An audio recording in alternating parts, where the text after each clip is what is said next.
There's a brand new dental hygiene and therapy course that's been released for this year. The start date is going to be September 2025. This is at the University of Bolton, also now known as the University of Greater Manchester. They kept this course really quiet as I didn't even know it was being created. They are now accepting applicants for their hygiene and therapy program. This is a 3-year university course, and at the end of it, you become dual qualified as a dental hygienist and therapist. So if you're interested in this career where you can provide a range of dental services to patients, is a perfect opportunity for you. They're accepting people from a range of backgrounds, those of you who've got A-levels, dental nurses, and also those of you who've already got a degree. But what do you need to know before you apply?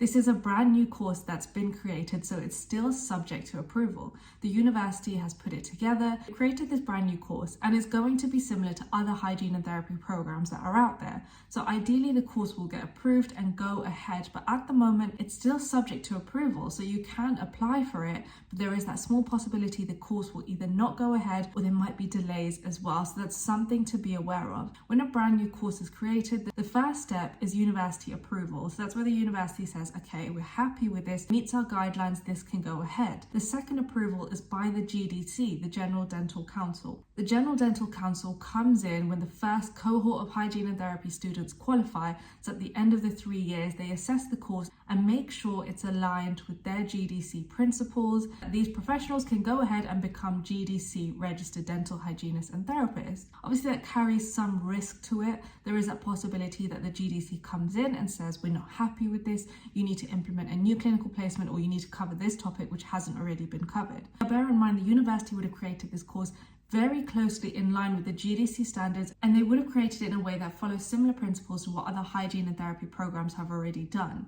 If you're a bit unclear on this, the best person to reach out to is either the GDC directly, or you can reach out to the university directly to understand what it means by being subject to approval. Now, the university validation process happens in September. Usually the course will begin at the end of September or the beginning of October. They'll let you know whether it's going ahead. How it works is you apply directly through UCAS. If you've not already created an account, create an account with UCAS, fill in your details, write a personal statement targeted to dental hygiene and therapy. I've got a dental hygiene and therapy personal statement guide that'll help you to put that together, which I'm going to link down below. And then also, if that goes ahead and you're accepted, you'll be put forward for an interview. The interview will consist of a manual dexterity task, as well as skills-based questions and values-based questions. I've got a whole other video on university interviews for dental hygiene and therapy. Following the interview, you're either given a conditional offer or an unconditional offer. A conditional offer means you're accepted onto the course and you can go ahead and join us as long as you get 3 Bs or whatever their requirement is. An unconditional offer is given if you already meet their requirements.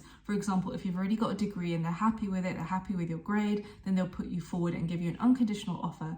Now, this is still technically a provisional offer. It's an offer that's given to say you're going to be starting on this course as long as it is approved. So there is that small chance that you need to be aware of. Now, I really want to reiterate, if you're unclear about these terms, the best people to reach out to is the university or the GDC directly. So what are the requirements to actually get into the University of Bolton? Now, they want you to have your GCSEs. You need 5 passes in your GCSEs, and that's a pass in at least English language, maths and science. The other 2 subjects doesn't matter, but you do need passes in those other subjects. You also need a level 3 qualification. A level 3 qualification is at a higher level, so that's either A-levels, a BTEC, an access qualification. So an access qualification means an access course to dental hygiene. This is an equivalent of doing A-levels. It's usually for those of you who don't have the A-level subjects, didn't study science at A-levels, or you're a dental nurse, for example, and you want a higher qualification. From this, you get UCAS points. So depending on the qualifications you get, whether you get merits, distinctions, you get Bs in your A-level, you are given a certain number of UCAS points. The University of Bolton are looking for 120 UCAS points. They're also welcoming dental nurses. So if you've got a dental nursing diploma, dental nursing certificate, that can be used in lieu of 1 A-level. So say, for example, you've got A-level biology, A-level chemistry, and then you've got dental nursing certificate. That would be completely fine. However, you can't use the dental nursing certificate as a replacement for biology A-level. Biology A-level or some sort of science-based qualification is still essential to have. Now, if you've got the dental nursing certificate and you've got 1 A-level biology, 1 in psychology, that, for example, would be accepted. If you're unclear on this, contact the University of Bolton directly, ask whether your qualifications meet their requirements. I did ring them, they're still open to applicants, so make sure you put in your application as soon as possible. Thank you for watching. I'm Dr. Rads and I create content on TikTok and YouTube for people wanting to get into dental hygiene and therapy, and even for healthcare professionals looking to leave the profession and go into non-clinical careers. More information will be in the caption, for example, my dental hygiene and therapy personal statement guide, my interview guide. You can find more videos on dental hygiene and therapy interviews. If you have any more questions, don't hesitate to write them down below in the comments.